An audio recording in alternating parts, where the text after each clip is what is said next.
Lecture में मजा नहीं आया तो सपोर्ट मत करना। तो भाई साहब जो सी है इसकी मृत्यु हो जाती है तो बी की शादी होती नहीं है, बी की शादी होती नहीं है तो इसको 1 लाख रुपए मिलते ही है। वो एक डायलॉग है ना गोविंदा का, सी मुझको मिली नहीं तो मैंने शादी करी नहीं, शादी नहीं करी तो मुझे 1 लाख रुपए मिले ही नहीं। दिखी नहीं तो मिली ही नहीं, मिली नहीं तो बात बनी ही नहीं, बात बनी नहीं तो बात आगे बढ़ी ही नहीं, इसलिए मैं जिंदगी में पीछे रह गया। शिप लौट कर आएगी और अगर आती है तो तू मुझे बी जो है ना 1 लाख रुपए देगा। पैसा ही पैसा होगा। तो आज हम बात करेंगे सेक्शन 31 से लेकर 36 जो कि डील करता है कॉन्टिंजेंट कॉन्ट्रैक्ट। बहुत ही सिंपल टॉपिक है, बहुत ही अच्छा टॉपिक, सिंपल तरीके से मैं समझाऊंगा, देख लेना। अगर लेक्चर में मजा नहीं आया तो सपोर्ट मत करना। देखो जो सेक्शन 31 है, सीधे सीधे टॉपिक पे आ जाओ सर कि कॉन्टिंजेंट कॉन्ट्रैक्ट एक ऐसा कॉन्ट्रैक्ट होता है जिसमें कि जो आप प्रॉमिस कर रहे हो कॉन्ट्रैक्ट करने के लिए वो एक कंडीशनल प्रॉमिस होगा। सर क्या कहना चाह रहे हो कि यार जो आप प्रॉमिस कर रहे हो वो एक कंडीशनल बेस्ड प्रॉमिस होगा। ठीक है सर, कंडीशनल बेस्ड प्रॉमिस समझ में आ गया, बट आप एक बार एक एग्जांपल दे दोगे तो और अच्छे से समझ में आएगा। तो देखो एक एग्जांपल मैं देता हूँ। मेरे फादर ने मुझे बोला जब मैं 12th क्लास में था, क्लास 12th चल रही है और अपने को इस बार पढ़ना बहुत अच्छे तरीके से, बेटा अगर तू 90% लाएगा ना तेरी, मैं तुझे 150 रुपया देगा, KTM गिफ्ट करूंगा, एक बाइक गिफ्ट करूंगा। बट कब? जब तू ये 90% गेन करेगा। और बाप रे, बहुत बड़ा एक वो था, मतलब मेरे लिए 90% लाना। हालांकि वो बात अलग है कि नहीं आया मुझे। तो देखो 90% लाने की बात करी तो यहाँ पर बात क्या करी जा रही है, एक कंडीशन लगा दी और इस कंडीशन को ही हम फ्यूचर इवेंट बोल रहे हैं। यार जो फ्यूचर में आप ये जो फ्यूचर इवेंट होगी, यानी कि जो आप 90% लाओगे 12th क्लास में तो ही तो आपको एक KTM आएगी, अगर नहीं आई तो गई बात। मतलब डिपेंड काय पे कर रहा है, इस 90% के आने पर, यानी कि ये फ्यूचर के इवेंट के होने या ना होने पर ये कॉन्टिंजेंट कॉन्ट्रैक्ट पे बात करता है, यानी कि डील करता है। इसलिए हम कह रहे हैं कि ये कॉन्ट्रैक्ट कंडीशनल प्रॉमिस, ये कॉन्ट्रैक्ट कंडीशनल कॉन्ट्रैक्ट है। सर ठीक है, ये एग्जांपल हमें क्लियर तो हो गया, बट एक और एग्जांपल आप देंगे तो और अच्छे से समझ में आएगा। अरे मान लो मुझे 90% आ गए थे, ठीक है, जो 90% की बात चल रही थी, जो कंडीशन दी थी हमारे पिताजी ने हमें, 90% आ गए तो हमें KTM नहीं मिली। अरे KTM मिली कि नहीं मिली? तो उसके बाद KTM मिलेगी तो मैं इंश्योरेंस भी कराऊंगा इस KTM का। अरे भाई एक्सीडेंट वगैरह हो गया अगर स्टाइल मारने में तो क्या होगा? इसलिए मेरे पापा ने बोला मुझे कि बेटा आप KTM का इंश्योरेंस करवा लो, हवा में बहुत उड़ते हो। मैंने कहा ठीक है फादर, हमारे जो KTM का इंश्योरेंस करवाया, KTM का इंश्योरेंस करवाया तो इंश्योरेंस कंपनी ने कहा कि आपकी KTM का अगर एक्सीडेंट होगा, जब वो डैमेज होगी तभी जाके हम आपके लिए पे करेंगे, हमारी लाइबिलिटी ऑफर होगी। तो यहाँ पर क्या कह दिया इंश्योरेंस वालों ने कि आपकी KTM को कुछ डैमेज होगा, क्योंकि आपकी KTM का हमने इंश्योरेंस करवाया, आपने करवाया है, तो आपकी KTM का अगर डैमेज होगा तो ही जाके हम लायबल होंगे आपको जितने भी अमाउंट का जो इंश्योरेंस करा है वो अमाउंट देने का और डैमेज क्लेम करने का। ठीक है, तो यहाँ पर क्या बात हुई कि वो KTM का डैमेज होगा तो, यानी कि वो इवेंट ऑफर होगी तो बात करी जा रही है, उस इवेंट के होने या न होने पर बात करी जा रही है। अगर होगी तो हम इंश्योरेंस वाले हमारे लायबल रहेंगे, नहीं होगी तो खत्म।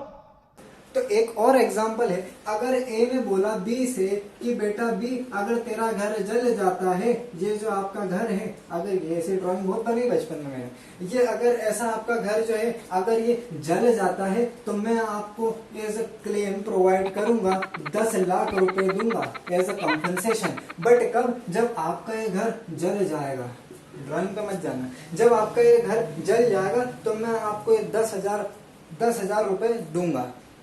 ठीक है, तो बात क्या है कि ये जो कंडीशन यहाँ पर क्या है, यानी कि ये जो फ्यूचर इवेंट है घर का जलना, ये जो फ्यूचर इवेंट होगी ये इसके होने या न होने पर डिपेंड है। अगर ये होगा तो ही ये 10,000 रुपए देंगे, अगर ये हैपन नहीं हुई तो 10,000 रुपए नहीं देंगे। पर बात क्या करी जा रही है, सारी चीजें कंडीशन बेस्ड है और यही होता है कंटीजेंट कॉन्ट्रैक्ट। क्लियर है? आगे बढ़ते। तो भाई एक बार अपन सेक्शन 31 में जो डेफिनेशन दे रखी है उसको भी हम पढ़ लेते, तो नो डाउट हमें कॉन्टिंजेंट कॉन्ट्रैक्ट समझ में आ गया। नीचे आपको लिख रहा होगा कि जो सेक्शन 31 की डेफिनेशन क्या है। अब कंटिंजेंट कॉन्ट्रैक्ट एक ऐसा कॉन्ट्रैक्ट है टू डू और not to do something if some event collateral to such contract does और डज नॉट हैपन। कभी भी बैरेक्ट की लैंग्वेज अगर बात करें, बैरेक्ट पढ़ने की बात कर रहे हैं हम, तो एक साथ कभी नहीं पढ़ना चाहिए, कल्याण नहीं होगा आपका। मेरी बात सुनो, एक ऐसा कॉन्ट्रैक्ट कंटिंजेंट कॉन्ट्रैक्ट की बात कर रहे हैं जो कि किसी कार्य के करने या ना करने पर कब डिपेंड हो रहा है, कब इवेंट आ रही है, उसके फ्यूचर के होने या ना होने पर यहाँ पर बात करी जा रही है। और ये जो कोलेटरल ऑफ सच कॉन्ट्रैक्ट की बात कर रहे हैं, कोलेटरल यानी कि एक सेकेंडरी इवेंट, यानी कि होने या ना होने, वो जो इवेंट है वो एक सेकेंडरी इवेंट पर बेस्ड है ये कंटिंजेंट कॉन्ट्रैक्ट। क्लियर है? यानी कि वो होगा तो आगे बात होगी, नहीं होगा तो वो वॉइड हो जाएगा। सर वॉइड कहाँ से लाया आप? अरे आगे अभी सेक्शन में पढ़ेंगे, आगे बात करते हैं। ठीक है सर, आपने कॉन्टिंजेंट कॉन्ट्रैक्ट हमें समझा तो दिया कि यार जो आप कि सर ये ठीक है सर, आपने कॉन्टिंजेंट कॉन्ट्रैक्ट हमें समझा तो दिया, यानी कि आप कंडीशनल वाले की बात कर रहे हैं कि फ्यूचर इवेंट अगर होने या ना होने पर ये डिपेंड कर रहा है कॉन्टिंजेंट कॉन्ट्रैक्ट। ओके सर, आ गया। सर अब मेरा सवाल है, हाँ भाई पूछो। सर मेरा सवाल ये है कि नो डाउट कॉन्टिंजेंट कॉन्ट्रैक्ट ठीक है, वो तो हो गया, बट वो इवेंट अगर होगी तो क्या वो कॉन्ट्रैक्ट इन्फोर्सेबल होगा? पहला क्वेश्चन है सर मेरा। ठीक है, दूसरा क्वेश्चन सर ये है कि अगर वो इवेंट नहीं हुई तो क्या वो इन्फोर्सेबल होगा, क्या उसका इन्फोर्समेंट करा जा सकता है? ठीक है, ये भी क्वेश्चन आपका जायज है। देखो आप जो सवाल पूछ रहे हो ना, वो सेक्शन 32 में बात कर रहा है। कौन सा? आपने जो पहला मुझसे क्वेश्चन करा कि सर जब कंटिंजेंट कॉन्ट्रैक्ट में जो फ्यूचर इवेंट अगर हो गई, यानी कि वो जो इवेंट है वो हैपन हो गई, ऑकर हो गई, तो उसके बाद वो क्या कॉन्ट्रैक्ट इन्फोर्सेबल होगा? तो जी हाँ, बिल्कुल वो कॉन्ट्रैक्ट इन्फोर्सेबल होगा। इन्फोर्सेबल बाय लॉ यानी कि उस कॉन्ट्रैक्ट को हम इन्फोर्स करा सकते हैं। यानी कि सेक्शन 32 कहता है कि अगर इवेंट का होना, अगर वो इवेंट होती है तो ये कंटिंजेंट कॉन्ट्रैक्ट इन्फोर्समेंट करा जा सकता है इसका। ठीक है सर, यानी कि अरे सर आपने जो एक एग्जांपल दिया था, वो एक नॉर्मल सा एग्जांपल दिया था केटीएम वाला, कि आपके फादर ने आपको बोला कि 90% लाओगे तो हम केटीएम लाएंगे, इसका मतलब सर 90% आ गए थे, आपको नहीं आए थे। अरे भाई, भाई समझ के बोल रहा हूँ यार, बुरा लगता है भाई, आप लोग भी जानते हो यार।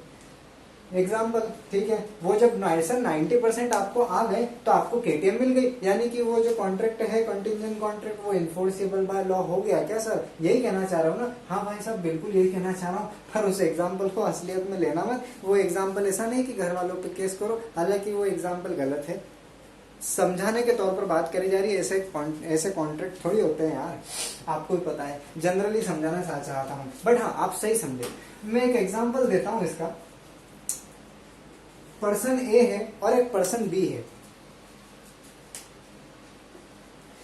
एक चीज और भाई साहब, इसमें ये तो मैंने बता दिया कि इवेंट होना तो इन्फोर्सेबल होगा, पर इसमें एक नीचे एक अगली लाइन ये भी लिखी है बैरेक्टर में, अगर आपके पास हो तो अच्छी बात है, कि अगर ये इवेंट नहीं हुई तो वो कॉन्ट्रैक्ट वॉइड हो जाएगा। क्या सर क्या कहा आपने? अरे क्या कहा? उस बैरेक्टर में लिखो, आपने नीचे लाइन लिखी है, आपको स्क्रीन पर शो हो रहा होगा, वहां पर ये लिखा है कि अगर ये इवेंट नहीं हुई, नहीं ऑकर हुई, तो वो कंटिंजेंट कॉन्ट्रैक्ट वॉइड हो जाएगा, किसी भी प्रकार का इन्फोर्समेंट यहाँ पर नहीं होगा। ठीक है सर, एक एग्जाम्पल दे ही दो अब।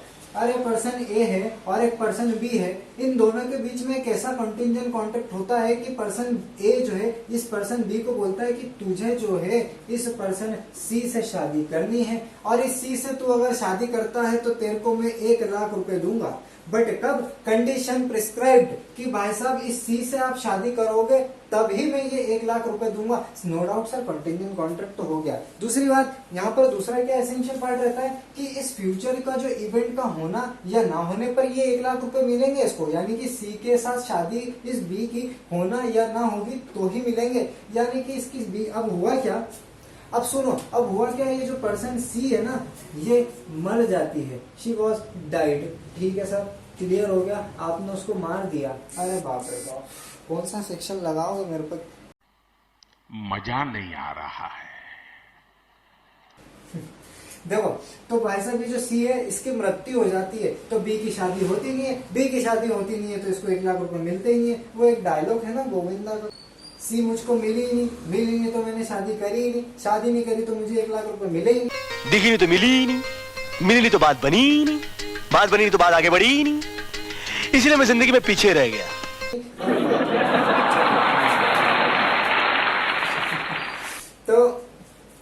तो भाई साहब मैं क्या कह रहा हूँ, अरे इवेंट नहीं हुई, इसकी शादी नहीं हुई, तो मैं ये कहूंगा सर ये कॉन्ट्रैक्ट जो है वॉइड हो गया। ठीक है सर, आ गया हमें समझ में। हंसते खेलते भी। सर ठीक है, दूसरा आंसर भी तो बताओ हमें। अरे कौन सा था सर? हमने आपसे ये बोला था कि ठीक है, आपने बोल तो दिया इवेंट हुई तो वो इन्फोर्समेंट होगा, और अगर नहीं हुई तो आपने ये भी बता दिया वॉइडेबल हो गई, आपने उसको जान से मार भी दिया बेचारी को, सी वाली को। अरे एग्जाम्पल था भाई, मेरी बात सुनो। अब आपका जो दूसरा सवाल था कि इवेंट अगर नहीं होगी तो क्या, अरे वही बात है, ये भी यही कहना चाह रहा है कि अगर इवेंट नहीं होती है तो मैं ये कहूंगा कि वो कॉन्ट्रैक्ट जो कंटिजेंट था वो इन्फोर्समेंट उसका नहीं होगा, इफ नॉट हैपनिंग। तो यहाँ पर 33 में लिखा है कि enforcement of a contract contingent on an event not happening के बारे में बात करी हो, उसमें लिखा है कि ये इन्फोर्सिएबल नहीं होगा क्योंकि ये वॉइड होगा, क्योंकि आपकी इवेंट वहां पर हुई ही नहीं। मैं एक आपको एग्जांपल देना चाहूंगा। एक एग्जांपल है, ए और बी के बीच में हुआ एक कंटिजेंट कॉन्ट्रैक्ट हुआ। किस प्रकार का कॉन्ट्रैक्ट हुआ कि उन्होंने कहा कि ये जो शिप दिख रही है ना, ये पानी में शिप है भाई साहब, ये शिप जो है ना, ये अगर लौट कर आई, कौन कहता है? ये पर्सन ए कहता है कि ये देखना शिप लौट कर आएगी, और अगर आती है तो तू मुझे बी जो है ना 1 लाख रुपए देगा। पैसा ही पैसा होगा। कॉन्टिजेंट कॉन्ट्रैक्ट है। क्यों है सर? क्योंकि शिप एक फ्यूचर इवेंट पर आधारित है, यानी कि कंडीशन अप्लाइड है यहाँ पर कि ये जो फ्यूचर इवेंट है अगर ये होगी, अगर शिप वापस आएगी, इस पर बेस्ड है ये कॉन्ट्रैक्ट, तभी इसको 1 लाख रुपए मिलेंगे, ठीक है। और अगर ये शिप नहीं आई तो 1 लाख रुपए नहीं मिलेंगे, ठीक है, क्लियर है।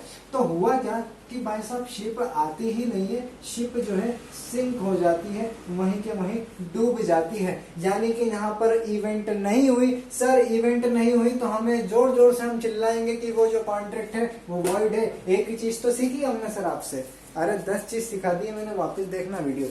तो अगर शिप सिंक हुई यानी कि डूब गई, तो फिर मैं वो डायलॉग बोलूंगा कि शिप वापस आएगी, आई नहीं तो इसको 1 लाख रुपए मिलेंगे। क्लियर है। और हमारा मुद्दा क्या था ये पढ़ने का कि भाई साहब ये वॉइड होगा, क्लियर है, इसका एनफोर्समेंट नहीं होगा।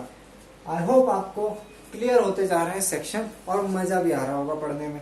आगे बढ़ते हैं। सर बहुत अच्छे से समझा रहे हो आप, मैं खुद थैंक यू, आपका ये उपकार जिंदगी भर याद रहेगा मुझे। खुद की तारीफ कर रहा हूँ यार, आप बताओ मैं अच्छे से समझा रहा हूँ कि नहीं। अब सर सेक्शन 34 पर आते हैं हम। सेक्शन 34 ये कहता है कि पढ़ो भाई, डायरेक्टर में पढ़ो या तो फिर नीचे भी दिख रहा होगा। When event on which contract is contingent to be deemed impossible if it is the future conduct of a living person. Living person sir क्या कहना चाह रहा है बता ही दो, बहुत देर हो चुकी है, हमें इतनी देर सकता, हम तो इतना लंबा लेक्चर थोड़ी देखते हैं, हमको तो 3 मिनट की वीडियो चाहिए। 3 मिनट की वीडियो में फिर समझ में नहीं आता है। बात सुनो, देखो इस वीडियो को भाई साहब, जो लिविंग पर्सन की बात करी जा रही है यहाँ पर, यानी कि यहाँ पर वो वापस बात करी जा रही है कि इवेंट या के होने या ना होने पर भी बात हो रही है, और साथ ही साथ यहाँ पर एक लिविंग पर्सन को ले आए। भाई साहब मैं ये कहना चाह रहा हूँ, एक एग्जाम्पल के तौर पर बताऊं, पर्सन ए था और एक पर्सन बी था, ठीक है। इस पर्सन ए ने इस पर्सन बी को बोला कि पर्सन बी तू इस सी से अगर शादी करेगा तो मैं तुझे 1 लाख रुपए दूंगा। क्लियर है सर? एक एग्जांपल क्या देते हो, नया एग्जांपल नहीं है क्या? अरे देख लो यार, देखो ए और बी के बीच में ये होता है कंटिजेंट कॉन्ट्रैक्ट कि अगर बी तो इस सी से शादी करता है तो मैं तुझे 1 लाख रुपए दूंगा। क्लियर है? यानी कि यहाँ पर वापस मैं रिपीट नहीं करूंगा, फ्यूचर इवेंट फेल्योर सब आपको समझ में आ रहा है, मेरे को मालूम है। देखो तो सी जो है 1 लाख रुपए देगा, ए देगा अगर सी से शादी कर लेगा। बट होता क्या है, इस सी ने इसको बेचारे को दे दिया धोखा।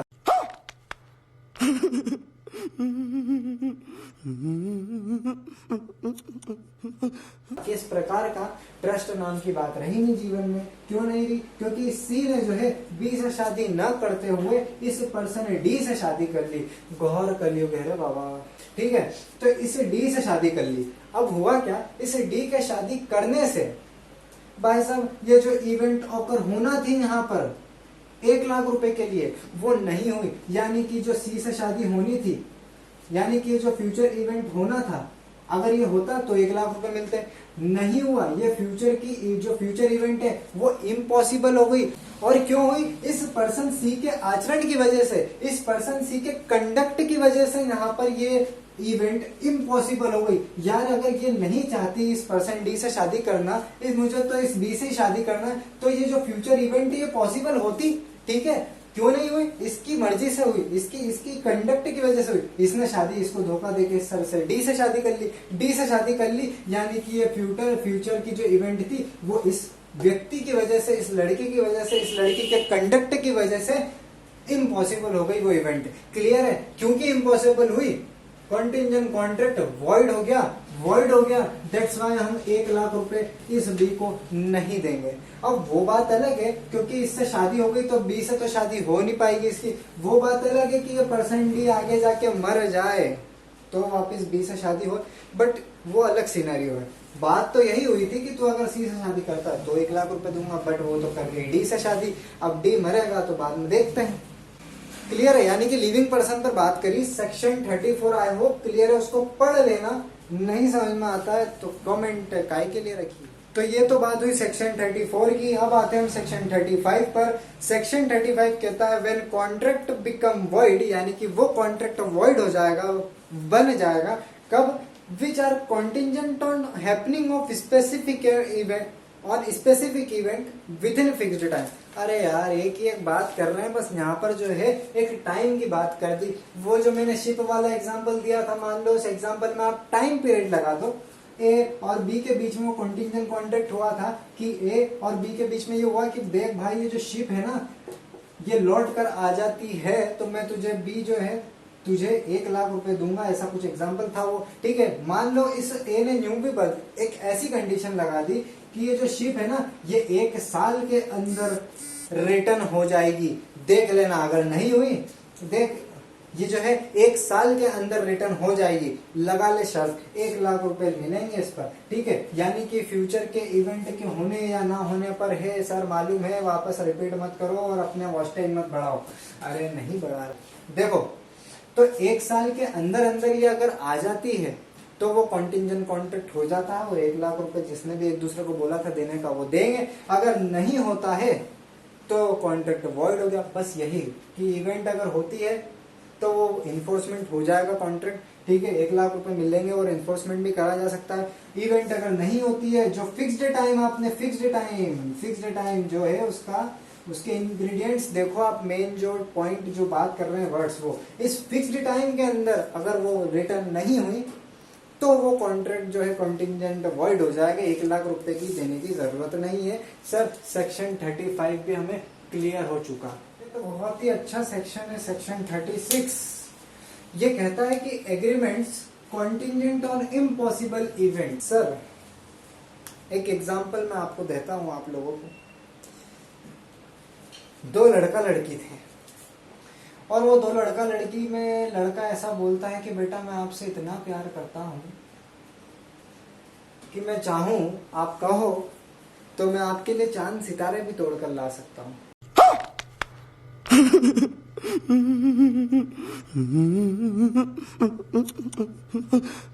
Wow what a promise. ठीक है, तो यार तू चांद सितारे तो क्या तोड़ के लाएगा, क्योंकि वो जो चांद सितारे की तू बात कर रहा है, चांद सितारे फलाना ढिमकाना, ये जो तू चांद सितारे की बात कर रहा है ना, ये जो इवेंट है ये इम्पॉसिबल है भाई साहब। अब क्योंकि इम्पॉसिबल इवेंट है तो ये कॉन्ट्रैक्ट, ये जो एग्रीमेंट हुआ आपके बीच में वो एग्रीमेंट वॉइड है पूरी तरीके से। सेक्शन 36 ये कहता है, यानी कि जो मैं आपको चांद सितारे तोड़ने की लाने की बात कर रहा हूँ वो इवेंट होगी ही नहीं, और अगर होगी ही नहीं तो वो कॉन्टिंजेंट कॉन्ट्रैक्ट जो हुआ वो वॉइड हुआ, इन्फोर्सिबल बाय लॉ नहीं है, क्योंकि इवेंट ही इम्पॉसिबल है। कैसी बात कर रहे हो यार, चांद सितारे क्या तोड़ के लाऊंगा। ठीक है, अब बात सुनो, एक और बात भाई साहब, हम जो थे 12वीं में, क्योंकि मेरा मैथ्स का सब्जेक्ट था तो आपको एक एग्जांपल देता हूँ। मेरे दोस्त से मेरी शर्त है, मतलब एक कॉन्ट्रैक्ट हुआ पर्सन ए और पर्सन बी से, एक ऐसा कॉन्टिंजेंट कॉन्ट्रैक्ट हुआ कि बता जो तू पैरेलल लाइन है, इन पैरेलल लाइन को तू क्या एंड पॉइंट पर मिला सकता है क्या। अरे कैसी बात कर रहा भाई, ये तो इनफाइनाइट जाएगी, ये पैरेलल लाइन क्यों, ये पैरेलल जो लाइन चल रही है ये क्यों मिलेगी, मिलेगी ही नहीं। अरे ये जो पॉसिबल इवेंट की, ये जो इवेंट की बात कर रहे हो आप फ्यूचर की, वो तो इम्पॉसिबल है, फ्यूचर इवेंट तो होना ही नहीं है पॉसिबल, क्योंकि नहीं होगी। दैट्स वाई ये जो कंटिंजेंट कॉन्ट्रैक्ट होगा, ये जो आपने एग्रीमेंट करा है इन दो महानुभावों ने, जो पैरेलल उसमें से एक में भी था, तो वो जो है वो वॉइड होगी, तो वो जो है वॉइड होगा। सेक्शन 36 ये हमें कहता है। क्लियर है। अब वीडियो में अगर मजा आ गया हो और अगर समझ में आया हो ये टॉपिक, तो सब्सक्राइब कर दो चैनल को, लाइक कर दो, शेयर कर दो, जो करना है करो जी।